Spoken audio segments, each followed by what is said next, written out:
And we are live. So, welcome to a word in cybersecurity. My name is Kurt Franklin. I am a senior analyst at Omdia, and I'll be your host for this first LinkedIn Live program. This is something of an experiment, and I'm glad to have joining me for this experiment our managing principal analyst, Eric Parizo, also of Omdia. Eric, welcome to this maiden voyage of a word on cybersecurity. Glad to see you here. Thank you, Kurt. Good to see you as well, and excited to be a part of the maiden voyage here today. Let's hope we stay afloat. I certainly hope so. Well, the idea behind this particular LinkedIn Live is that we're going to look at the week that we've just had in cybersecurity. And at the end, Eric and I have each agreed to come up with what we think is a word that kind of wraps things up and gets everything well structured for the week. Um, but let's talk a little bit about the week. Eric, I'm curious, what really stuck out at you about this week in cybersecurity? Yeah, so I guess I want to stick to the theme here, right? Where it's the word of the week. So I guess to me, I would pick either Lapsus or Okta, just because it seems like that's been, interestingly enough, it's been. I thought it on earlier in the week it would be a pretty low profile incident, as far as incidents go, but I think it has gained traction because it's proving to be more significant than Okta or anyone first thought. Plus, there's certainly been quite a bit of criticism toward Okta in terms of how they've handled that incident, which I think merits quite a bit of discussion, because I'm a little bit torn. I think there's an argument to be made on both sides.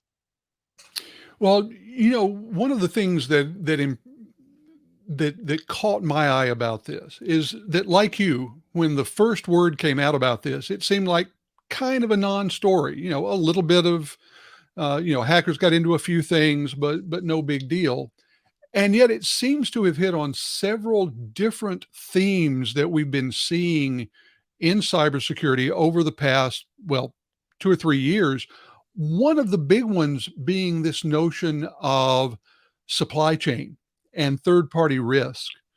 The idea that no enterprise is an island seems particularly well chosen for this incident, because what Okta is doing is something that essentially every enterprise needs and relatively few are doing in house.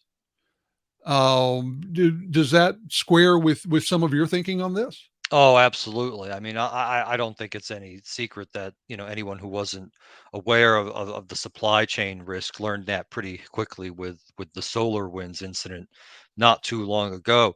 But this obviously is kind of specific to the security stack, right? And the security stack for an organization, as part of the cybersecurity supply chain, I don't think it's gotten nearly enough attention as it should, because when I'm looking at the potential, risk as a Okta customer from this kind of incident, I mean, if there's the potential of administrator access, can result in a valid login to a device in my customer organization. I mean, that's a pretty significant risk for me. And maybe it's not one that I'm necessarily expecting or even prepared to detect, right? Because as we know, the breaches that result from valid logins are many, and have been traditionally quite difficult to detect in real time. So I think that's a significant risk. So it's just such a hard problem for organizations, though, because um, being able to detect those kinds of situations where each one seems to be somewhat unique when we learn about it. I think it really is going to require a different kind of mentality and different approach to cybersecurity threat detection and prevention than a lot of organizations have today. One of the words that seems to come up when we talk about security supply chain is trust. And trust is one of those great words that has a lot of different meanings in cybersecurity. We talk about zero trust, which doesn't mean that you refuse to shake the hand of the person you're talking to. It has some very technical meanings, but I think the word trust, when it comes to your partners, needs to be evaluated because many companies, when they get to the security stack, they treat it, and this is a phrase that comes from some other disciplines, but they treat it as intrinsically safe. In other words, these are security companies that I'm getting services or products from, and therefore, surely they couldn't present risks in and of themselves. Well, I'm not sure that such a thing as intrinsically safe exists when it comes to software, or for that matter, hardware. At least we have seen lots and lots of evidence to the contrary. Do do you see a lot of intrinsically safe product out there in the security supply chain? Oh no, I mean, let's face it. The reality is that you shouldn't really fully trust anything. I mean, I go back to what the foundation of the true meaning of zero trust was meant to be when from a research perspective it was coined by the great John Kindervag.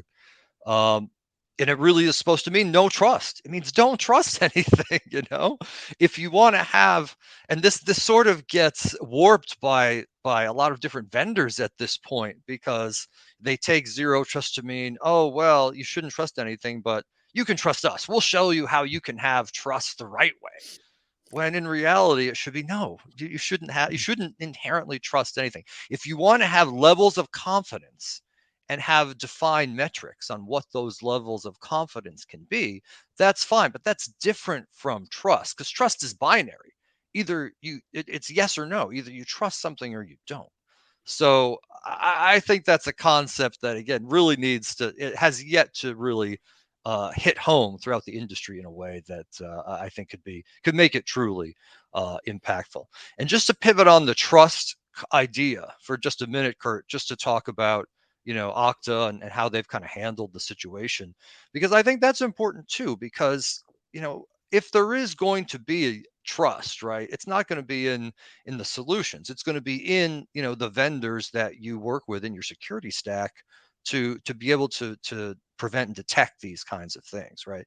And if I think there's concern out there from what I've seen, I think there's concern in the industry that um, you know Okta maybe didn't do its due diligence in either fully investigating the original incident when it became known in January, or just not being as transparent recently as it should have. So I think we'll learn more about that as time goes on.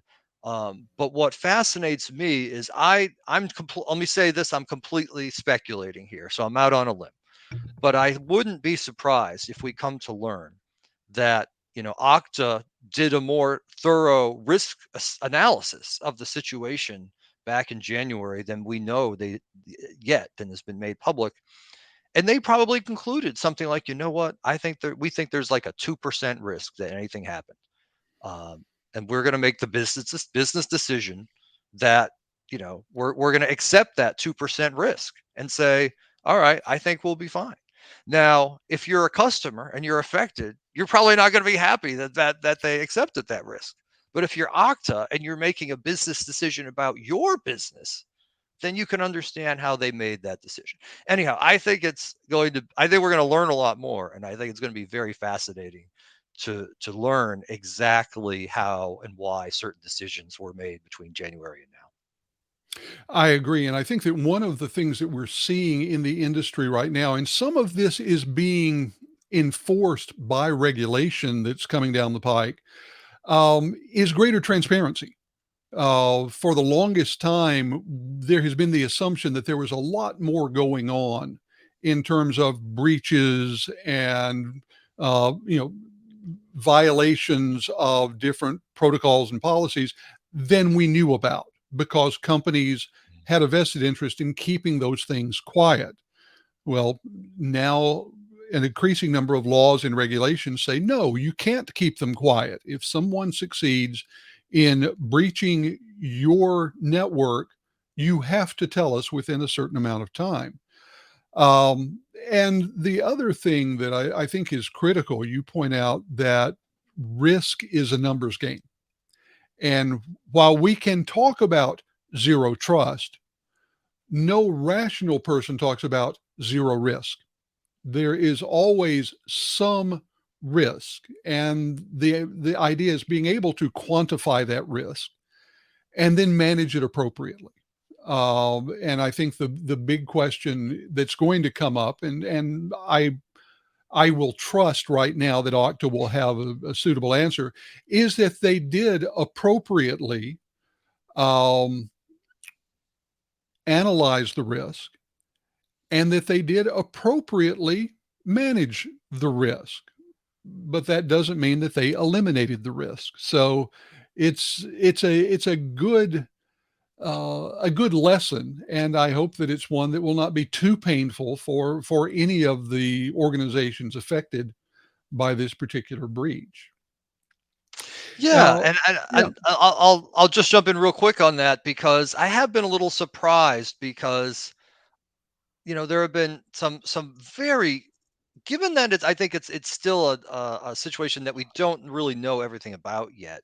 I was surprised just how hard some well-known folks in the industry have kind of jumped on Okta, like Amit Yoran, who was the former chief of RSA, now with Tenable, had a pretty lengthy and scathing post here on LinkedIn this week criticizing Okta's actions, and it surprised me to a degree. I know he's railed on the industry in a lot of ways for a long time, but as someone who has led a business and no doubt has made a lot of the same kind of risk judgments that Okta likely has had to make in this situation, it surprised me just how critical um, it was. So anyhow, we're analysts. We're supposed to look at it from all sides, and obviously, if you're a customer, you're probably not real happy with the risk that Okta accepted on your behalf. But if you're Okta, I wouldn't be surprised if we come to learn that it was ultimately within their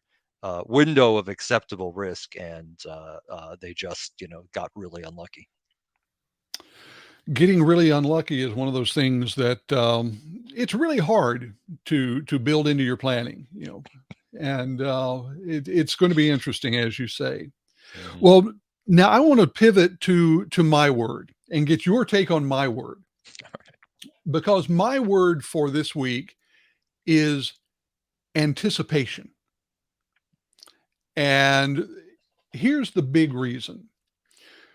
We have been waiting for a month for a massive outbreak of cyber-based attacks coming from the same point of origin that is throwing bombs around in Eastern Europe right now.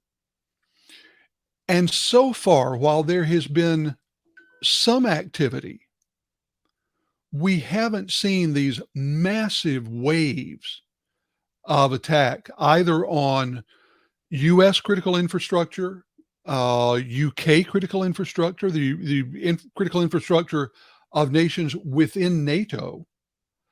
And apparently, there has not been a successful massive takedown of critical infrastructure in Ukraine. And so I think a lot of people are asking the question, why have we not seen this? and there are a lot of different hypotheses being put out there. And Eric, I'll ask you: is this something that you think I'm off base on thinking that everyone's sort of waiting around to see what if any shoe drops next? Mm-hmm. Mm-hmm.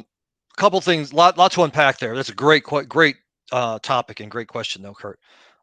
In terms of Ukraine specifically, um, again, all speculation, but I would expect that Western nations are quietly uh, doing a lot behind the scenes to help protect Ukraine and make sure that a cyber attack doesn't cripple their ability to communicate and to manage their own kinetic defenses. That generally we come to learn about that much later after the fact, because obviously it's the kind of involvement that you can keep quiet and not necessarily have it be considered a like a NATO level response, right? So my sense is um, that's a big reason why you haven't seen major cybersecurity attacks affecting the cyber infrastructure in Ukraine. Plus, we have seen a lot of public-private partnership with like Elon Musk and the Starlink being deployed there pretty quickly to make the connectivity more robust. So I think that piece is a factor as well. In terms of cyber attacks, I know a lot of people kind of have expected to see more at this point. Um, I certainly was not from Russia. I don't think it's in Russia's interest to launch any cyber attacks against Western interests right now, because I think that would only potentially further inflame the situation and potentially, move the West closer to military support of Ukraine. And that is obviously not what Russia wants. So I think that's why Russia hasn't acted. I'll say this: what I am surprised about is I'm surprised there haven't been cyber attacks against the West from other nation state adversaries, potentially made to look like they were from Russia or involved Russia, because that sort of sowing chaos is in the best interest of a lot of those other nations. So that's the sort of thing I wouldn't be surprised if we see something like that before it's all said and done. That's a really good point. For very obvious reasons, all of the attention has been on Russia's cyber capabilities for the past month, but they are not the only player out there.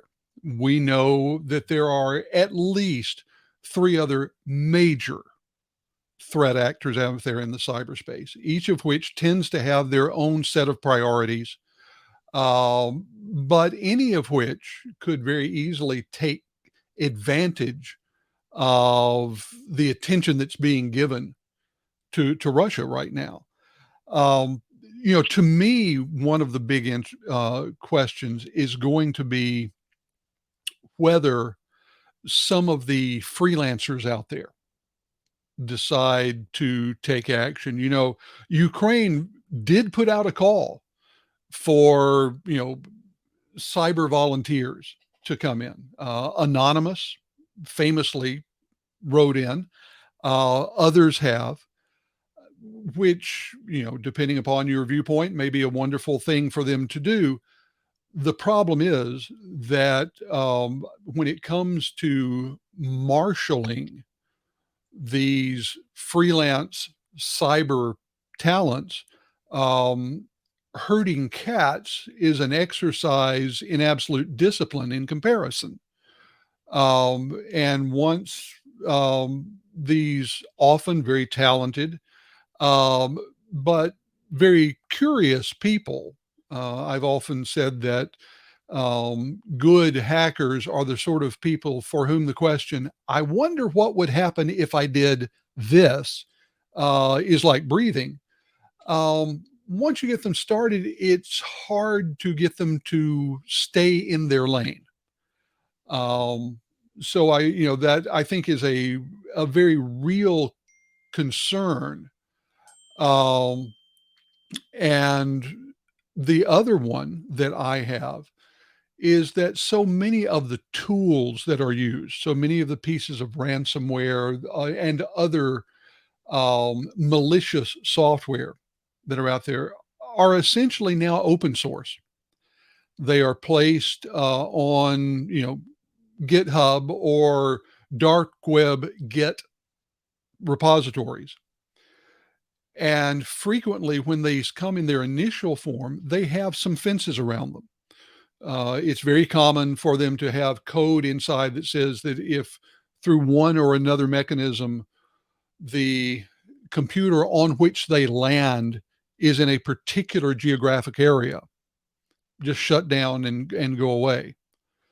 But that code is very easy to take out or remove. And so what you can have is the equivalent of a virus that mutates and goes out into the world to wreak havoc. Not that we have any recent real world experiences with viruses doing that. But for whatever reason, we haven't seen these massive attacks. I think the good news, we've had these shields up warnings, and they've reminded companies that it's a good time to review their cybersecurity practices, their cybersecurity infrastructure, and make sure that they are prepared for whatever might come along. So I think anticipation is going to be a word. I'm choosing it for this week, but I don't think it's going to go away anytime soon. Mm. No, I completely agree with everything you said. And in terms of yeah, the anticipation, the importance of being prepared for really, I mean, and the reality is, as much as we, have strong feelings about what will or won't happen, there's so much uncertainty in the world in general, and especially right now, that really at any moment the worst could happen. So organizations have to be prepared for being able to detect and ultimately diffuse these worst case security scenarios, particularly critical infrastructure. Like in this world where IoT, OT is now blending together so much that being able to quickly detect and stop anomalous IoT and OT activities. I mean, tremendously important, but it's still overall such a nascent space in terms of looking at how cyber threat actors can initiate those instances. So to your point, I think we anticipation is important. So I certainly concur with that importance of the shields up warning. Yeah. And if that weren't enough, another bit of anticipation, we're now seeing companies begin to go back into the office. They're doing it in different ways. They're doing it on slightly different timetables, but that movement has started. I know our own company has embraced a strong hybrid model where relatively few people will be back in the office 5 days a week, you know, for the entire year. A lot of employees will be coming into the office a couple of days a week. Working from home offices the other three. And then there are some like me, I've been working from a home office for a very long time, and that's not going to change. Um, and I think that if there are organizations out there that were not hybrid before, that now find themselves embracing that hybrid model, and they're waiting to see what the overall impact of that is going to be. They've got some inkling. It's not like 2 years ago when all of a sudden everyone stayed home and both IT groups and security groups had to figure it out on the fly. But there's still quite a bit to be figured out, especially in, I know, areas like mine where I'm looking strongly at training, cybersecurity awareness training. And it's going to be interesting to see how both the vendors and enterprises respond to all that. Yeah, yeah, I completely agree with that. I'll say I personally think, and as analysts, I think we often fall into the false reality of believing that enterprises are more advanced than they are in their capabilities, just because we tend to focus so much on what's new, what's innovative, what are the change agents. But in reality, organizations are still struggling with a lot of legacy security architectures and controls and ways of managing them. And to your point, because we've clearly established that this working world we're living is going to be a hybrid one for the foreseeable future. In any given day, a user and their devices could be in a home office, could be at headquarters, could be at a branch office, could be who knows where, at the local coffee shop on some unprotected wireless network. So it's important to make sure, I think, as a strategic focus for enterprises, make sure that your security controls are consistent and based on a single policy, regardless of where your users and devices reside, and regardless of the changes that will occur in the location or of those users and devices. And it's easy to say, but from a technology and enablement standpoint, it's still really hard to do because many organizations have multiple EDR solutions, multiple network security controls, multiple vendors, firewalls. And when you're trying to put all that together in a single architecture under a single management pane policy system, it's extremely hard to do that. So I think it's going to still take a lot of organizations a lot of time to get there. But as you've said, because of the reality that we're looking at here for the long term with hybrid work, organizations have to make that a priority to get that figured out. Yeah, absolutely. Well, we're coming down to the end of our time for this particular LinkedIn Live session. Um, Eric, is there anything that you've got coming up? Any place that you're going to be posting that you'd like people to know about? Oh, well, I would encourage everyone to make sure they visit our page on Dark Reading. It's darkreading.com backslash Omdia. Many folks don't know that we're all one organization with Omdia and darkreading.com and the Black Hat conferences. And we have made our page on Dark Reading our new public home. It's where we post a lot of free columns. It's where you can see our research highlights, exclusive videos. So I would encourage everyone to visit darkreading.com backslash Omdia. And that's the best way to see the latest on what we're up to. Eric, thank you so much. A good reminder, as you say, dark reading is our public home. Let me know what you think about this particular LinkedIn Live. If you like it, if it's useful, we'll plan on doing it again. Uh, I've heard that there are some video issues. I'm hoping that those were not universal and that most people were able to enjoy this. Uh, Thank you so much. And remember, if you want to know more about what we do, omdia.com is where you can go to get all kinds of details on what Omdia offers. Well, for my guest, Eric Parizo, and myself, Kurt Franklin, thanks for being with us. See you on LinkedIn.